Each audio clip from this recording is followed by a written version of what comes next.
Have you ever wondered what happens when the person you've been mocking turns out to be your boss? One restaurant team discovered this truth in the most humiliating way imaginable. It was one of those typical mornings in Manhattan that gave no indication of the storm brewing ahead. The sun shone brightly over the bustling city streets as New Yorkers rushed through their daily routines. Among them was Jackson, a delivery driver with weathered hands and knowing eyes. Jackson wasn't flashy or attention-seeking, but there was an unmistakable dignity in his demeanor that spoke volumes without words. This particular morning, Jackson had an important delivery scheduled at one of the most prestigious restaurants in the city, Luminara's Fine Dining, known for its exclusive clientele and pretentious reputation. It wasn't the type of establishment where Jackson typically lingered, but today, duty called. His truck rumbled into the service alley behind the restaurant where deliveries were routinely accepted. Even the loading area exuded exclusivity. Large, brushed steel doors marked "Staff Only" stood imposingly, almost challenging anyone who didn't belong to enter. Jackson grabbed his invoice clipboard, slipped on his work gloves, and meticulously arranged the boxes of organic produce and specialty seafood onto his dolly. As he wheeled his load toward the entrance, he caught snippets of laughter from inside. The kind of laughter that makes your stomach knot. A blend of ridicule and superiority. Jackson shook his head slightly. He was no stranger to being underestimated, but he refused to let it affect him. He knocked twice on the metal door and waited. When it swung open, a young man in an immaculate white chef's jacket stared at him as though he were an inconvenience. Behind him, 2 other staff members peered out, one barely containing a laugh while the other rolled her eyes dramatically. "Deliveries are supposed to arrive earlier," the young man snapped, his tone dripping with annoyance. Jackson calmly held up the invoice. "I'm right on schedule, sir. Fresh seafood from Atlantic Coast Imports and the organic greens you ordered." The chef dismissed him with a wave. "Whatever, just bring it in and don't block the kitchen entrance." As Jackson maneuvered his dolly inside, he noticed more staff turning to glance his way, expressions ranging from amused to condescending. Someone muttered under their breath, "Guess the company sends just anybody to places like this." It wasn't just the words, it was that mocking, dismissive tone that communicated more than any insult could. Jackson continued working, unloading the boxes with careful precision, his hands steady despite the verbal barbs that hung in the air like a bad odor. But Jackson didn't react, not yet. He knew something they didn't, and it was only a matter of time before everything changed. As Jackson navigated deeper into the restaurant, he couldn't help but absorb his surroundings. Luminara's Fine Dining was every bit as extravagant as its reputation suggested. Hand-cut crystal chandeliers suspended from vaulted ceilings cast a warm golden glow across marble floors so polished you could see your reflection. The open kitchen gleamed with state-of-the-art stainless steel appliances, and every inch of the space proclaimed affluence and exclusivity. Yet beneath this pristine surface lurked something far less impressive. Jackson observed how the staff moved, efficient, yes, but with an air of self-importance that felt misplaced. These weren't people who took pride in their work. Rather, they took pride in their perceived status, and currently, Jackson ranked at the very bottom of their hierarchy. "Make sure you're not blocking the chef's station," barked a woman wearing a tailored black suit, not bothering to look up from her clipboard as she strode past. "Yes, ma'am," Jackson replied, his tone respectful yet firm. He had no issue following reasonable instructions, but he felt her gaze linger, scrutinizing him as if searching for any reason to dismiss his presence entirely. Nearby, 2 waiters stood at the perimeter of the dining area folding napkins and whispering. It didn't require detective skills to realize they were discussing him. Occasionally, they'd glance his way, barely concealing their smirks. "What do you think? 5 minutes before he messes something up," one of them said with a snicker. Jackson ignored them and focused on his task. Years in this business had taught him that such people weren't worth his mental energy. He concentrated on neatly arranging the boxes on the counter beside the walk-in refrigerator. Still, the comments persisted. "You'd think someone delivering to an establishment like this would at least dress better," another voice chimed in. Jackson glanced down at his uniform, clean and pressed, practical for someone hauling boxes throughout the day. But to these people it wasn't sufficient. Not that it mattered. He wasn't there to impress anyone. As he completed the first load and turned to head back to his truck, he passed a group of line cooks near the grill. They paused their conversation to give him a once-over. One of them, a tall man with a smirk that practically screamed trouble, leaned over and said loudly enough for Jackson to hear, "Bet he couldn't even afford to eat here, let alone walk through the front door." The others laughed, and Jackson felt his jaw tighten slightly. He had extensive practice letting things slide, but this was beginning to test his limits. Still, he maintained his composure and made his way back outside for the next load. But the worst was yet to come. Inside, the mocking laughter grew louder, and Jackson could feel their eyes on him as if he were some kind of spectacle. Jackson returned to his truck and loaded the second set of boxes onto his dolly. The morning heat was intensifying, and sweat beaded on his brow, mixing with the dust from the alley. As he pushed the dolly back toward the kitchen doors, he could still hear faint laughter echoing from inside. They hadn't even attempted to lower their voices. When he re-entered the kitchen, the head chef, a sharp-featured man named Marcus, stood by the counter inspecting the ingredients Jackson had already delivered. He turned his nose up slightly as he lifted a crate of seafood. "Is this really the best they could send?" Marcus muttered, just loud enough for Jackson to hear. Jackson paused momentarily. "If there's an issue with the quality, I can contact the supplier and—" Marcus cut him off with a dismissive gesture. No, just drop it off and leave. We have more important matters to focus on." As Jackson began unloading the second batch of boxes, he couldn't help but notice how Marcus carried himself. The chef spoke loudly, directing his staff with exaggerated authority, as if compelled to ensure everyone in the room recognized who was in charge. "I swear," Marcus said, turning to one of the servers, "standards are declining everywhere. Look at this guy. Don't they teach professionalism to delivery drivers anymore?" The server, a young woman with a forced smile, glanced at Jackson, but remained silent. Instead, she nodded at Marcus and busied herself preparing the nearby dining area. Jackson kept his head down and completed his unloading.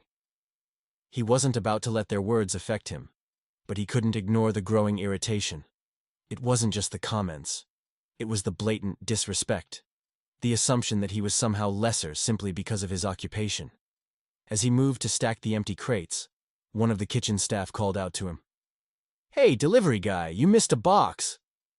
Jackson turned, confused because he was certain he hadn't. The staff member pointed to a crate sitting near the door.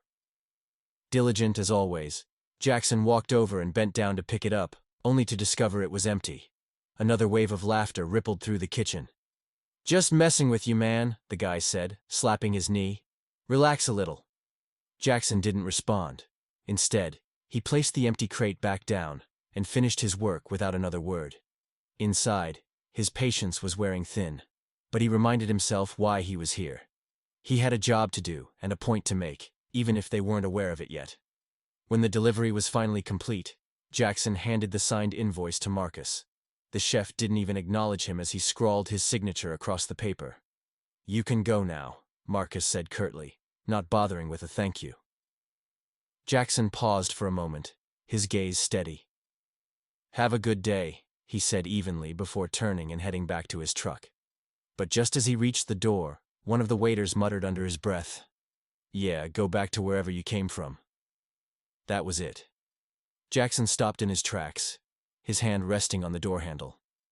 For a brief moment, the room fell silent, all eyes on him. Jackson turned slowly, his gaze meeting the waiter's. There was no anger in his expression, just a calm confidence that immediately silenced the smirks and whispers. "I came here," Jackson said, his voice steady, "to deliver something you clearly need more of. Respect." The room remained quiet as Jackson walked out, but the real surprise was still waiting, and it was only a matter of time before they realized who he truly was. Jackson leaned against his truck, taking a moment to gather himself. The delivery was complete, but the weight of the morning lingered. He'd experienced similar situations countless times, but something about today felt different. Perhaps it was how comfortable they all seemed in their assumptions, so blind to the possibility that he might be more than what they perceived. He glanced at the restaurant's impressive facade, the name Luminaras etched in elegant gold lettering above the entrance. It was truly surreal. Just 3 weeks ago, he had signed the final papers making him the owner of this establishment, a bold step in his growing empire of fine dining restaurants. But Jackson's journey to this moment wasn't one of privilege or shortcuts. It was built on years of sweat, sacrifice, and a relentless drive to prove himself. Growing up in a small town in Georgia, where opportunities were limited and expectations for someone like him even more so, his parents had worked tirelessly, instilling in him the values of hard work and integrity. Jackson had started as a dishwasher in a local diner when he was just 16. Back then, he'd watched the cooks and servers with fascination, dreaming of the day he could create something greater, something extraordinary. Over the years, he climbed the ladder, moving from kitchen staff to manager, and eventually saved enough to open his first restaurant. It wasn't fancy, but it was his, and from there, his vision only expanded. When the opportunity to purchase Luminara's arose, Jackson didn't hesitate. He recognized it was a risk, but he also knew what this place could become under his leadership. The restaurant had a reputation for exclusivity, but Jackson saw potential beyond the surface. He wanted to transform it into something more meaningful. An establishment where everyone felt valued, from the guests to the staff to the people making deliveries. But the transition wouldn't be easy. Jackson had chosen not to announce his ownership immediately, opting instead to observe the culture firsthand. He wanted to see how the staff operated when they believed no one was watching. What he witnessed this morning only confirmed his suspicions. Change was long overdue. Jackson climbed back into his truck and made some notes on his tablet, preparing for the meeting he had scheduled with the staff later that afternoon. He'd kept the announcement of his arrival deliberately vague, instructing the manager to gather everyone in the dining room at 3 p.m. He thought about Chef Marcus and his demeanor, how quick he was to judge and dismiss. He considered the waiters, the kitchen staff, and the manager who barely acknowledged him. Jackson didn't harbor anger toward them. He felt something deeper, a sense of disappointment in how easily people fell into patterns of prejudice and disrespect. By the time he drove away from the restaurant, Jackson had made up his mind. The meeting wouldn't merely be about introductions, it would be about establishing the foundation for what Luminara's would represent moving forward. Respect, humility, and equality weren't just buzzwords to him. They were the cornerstones of everything he believed in. And in a few short hours, they were about to discover exactly who Jackson was and why he was there. The clock struck 3 p.m., and the staff began to assemble in the main dining room of Luminara's fine dining. Some appeared curious, others annoyed. Marcus leaned against a table, arms crossed, his expression a mixture of irritation and boredom. "What's this about?" he muttered to one of the servers. "We're slammed tonight, and now we have to sit through a meeting." The restaurant manager, a middle-aged man named Keith, stood near the entrance looking unusually nervous. He had been instructed to gather everyone but remained in the dark about the exact purpose. All he knew was that the new owner would be arriving today, and this meeting was mandatory. As the staff settled in, the doors to the dining room opened, and in walked Jackson, still dressed in the same uniform he'd worn that morning. For a moment, the room was silent, staff exchanging confused glances. Marcus let out a short laugh, shaking his head. "You've got to be kidding me," he muttered under his breath. Jackson walked to the center of the room, his calm demeanor unchanged. He could sense the tension, the unspoken questions hanging in the air, but he didn't rush to explain. Instead, he allowed the silence to linger for a few moments, meeting their gazes one by one. Finally, Keith cleared his throat, breaking the awkward quiet. Jackson, what are you doing here? This meeting is for staff only." Jackson smiled faintly, his voice steady, but firm. "I know, Keith. That's why I'm here." Marcus rolled his eyes. "Look, if this is about the delivery earlier, can we just move on? We have actual work to do." Jackson turned his attention to Marcus, his gaze unwavering. "You're right, Chef Marcus. This is about the delivery, and it's about much more than that." Marcus raised an eyebrow, but before he could respond, Jackson continued. "Let me introduce myself properly. My name is Jackson Reynolds, and as of 3 weeks ago, I'm the new owner of Luminara's Fine Dining." The room fell silent again, but this time the air was thick with shock. Marcus's smirk vanished, replaced by wide-eyed disbelief. The servers exchanged stunned looks, and Keith's face turned pale. "You!" Marcus finally managed to say, his voice barely above a whisper. "You're the owner?" "That's right," Jackson said, his tone even. "And before you say anything else, I want you to understand something. This isn't about me flaunting my title or putting anyone in their place. This is about respect." He paused, allowing his words to sink in. "I spent the morning observing how this team operates. I saw how you treated me because you assumed I was just a delivery driver. And I want you to think about what that says. Not about me, but about you." Marcus opened his mouth to respond but quickly shut it again. The servers looked down at the floor, suddenly finding their shoes fascinating.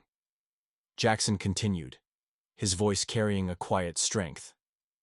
"You judged me before you even knew who I was. You made assumptions based on how I looked, what I was wearing, and the job I was doing. And that behavior, it doesn't just hurt me. It hurts this restaurant. It hurts the culture we're trying to build here."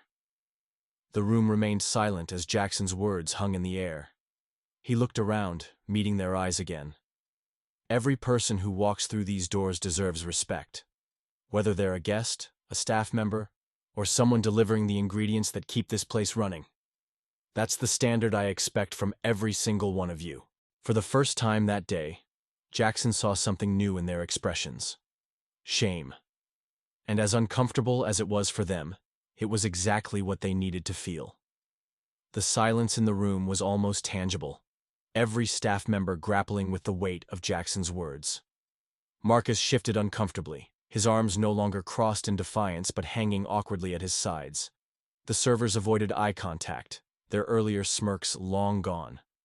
Jackson took a step forward, his tone softening but losing none of its authority. "I know change doesn't happen overnight, but if this restaurant is going to succeed, it starts with how we treat each other. It starts with accountability and respect for everyone." He paused, scanning the room to ensure his message landed. "I didn't start at the top," he said. "I've been where you are, working long hours, doing the jobs no one notices. I've scrubbed floors, washed dishes, carried boxes, just like I did this morning. And let me tell you, those roles are just as important as any chef or manager in this room. Without them, this place doesn't function." The staff remained silent, the gravity of his journey hitting them harder than any reprimand could. Jackson let the moment settle before continuing. "So here's what's going to happen. Starting today, we're building a new culture here, one where every role is respected, where assumptions and judgments have no place. And if anyone thinks they can't be part of, did you know? Just one like from you can give me the motivation to create more awesome videos. And by subscribing with the notification bell on, you'll never miss out on my next amazing content. Don't forget to leave a comment below. Let me know what you think about this video or suggest a topic you'd like to see next.